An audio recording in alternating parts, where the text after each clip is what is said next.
Hello guys, mag-welding naman tayo ng boiler tank. Yan.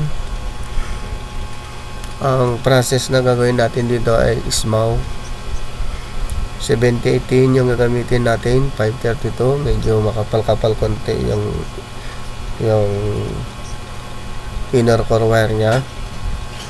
At yan, paikot ang weldingin natin.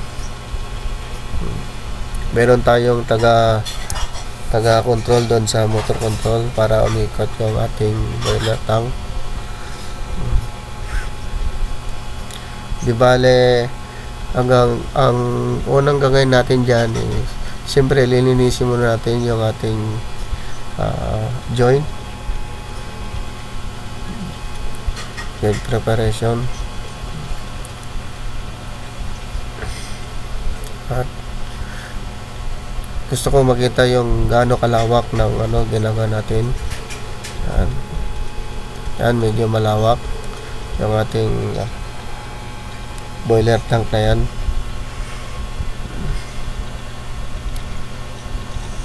Nakaposisyon na tayo para mag-weld. Siyempre linisin natin yung pinaka joint natin.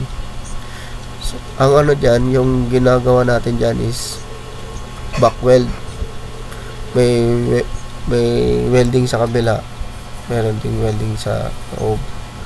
Ngayon yung unang win-welding natin ngayon ay doon sa loob, nakaloob ng boiler tank.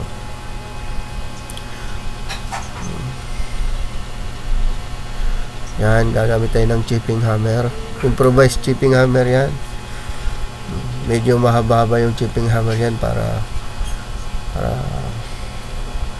kahit medyo masikip, ma-chipping hammer natin, matanggal natin yung mga slag. Yan yung 7080 na gagamitin natin.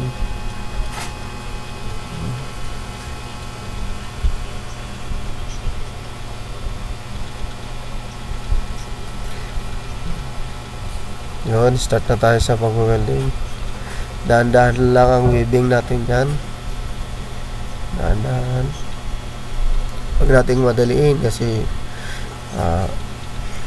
yan, medyo maselan yung boiler na yan. Kailangan maganda at maayos ang pagkaka-welding.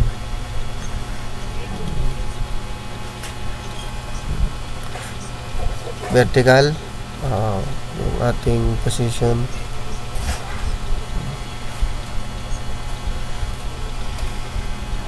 Kailangan smooth lang.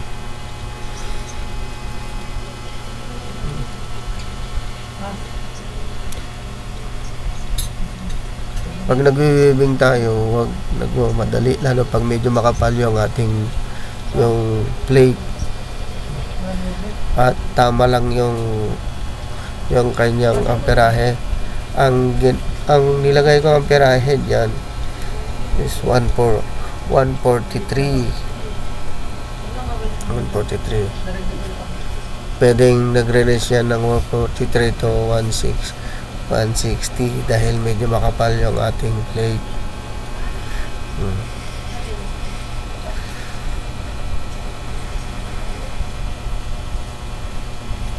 Yun, pangalawang electrode. Tapos i-preheat muna natin. Kapag medyo hindi siya kumapit, i-preheat natin para dahil wala tayong portable oven, kailangan i-preheat natin. Ang kaganda ng pag preheat yung electrode, magandang starting arc natin.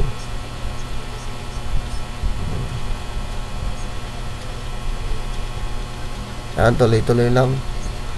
Kailangan nakatukod yung kamay para hindi mangawit.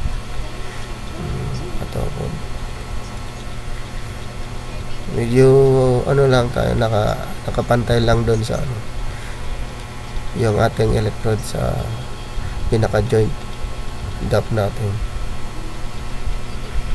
Di bali dalawang patong yan gagawin natin. Ang pinaka minimum na araw na pag-weld dyan, sabi nga nila ay 4 days. 4 days. Puro full weld yan. Puro full weld. Ayun, basta dahan-dahan lang ang pagwe-weld. Yan, paubos na rin ang ating electrode. Maraming salamat sa ating panonood. Thank you very much.